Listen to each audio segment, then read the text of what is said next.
আমি শুনতে পারলাম যে ও মোটরসাইকেল নিয়ে ওর বন্ধুর সাথে ঘুরতে গেছিল, এলাকারই ছেলে। তো ঘুরতে যায় ও নাকি ড্রাইভ করছিল, ওর মাথায় হেলমেট ছিল না। তো এইভাবে মানে একটু উড়াধরা তো চালাই, এইভাবে অ্যাক্সিডেন্ট করে ফেল।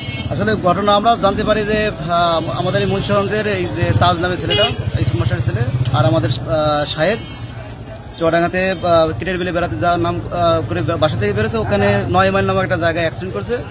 মোটরসাইকেলে একটা সরাসরি সংঘর্ষ। আহত অবস্থায় সদর হাসপাতালে নিয়ে আসার পরে তাৎক্ষণিক চিকিৎসা দেওয়ার পরে তাকে যখন রাজশাহীতে রেফার করা হয়, রাজশাহী যাওয়ার পথেই রোয়াকলি পার হয়ে যায় আর কি, অ্যাম্বুলেন্সের মধ্যে মারা যায়। সে অবস্থায় এখন আমাদের বাসায় নিয়ে আসা হয়েছে। দেখা যাক আল্লাহর রহমতে এখন কোনো আইনি প্রক্রিয়া বাধা ছাড়াই আমরা যাতে মাটি দিতে পারি সে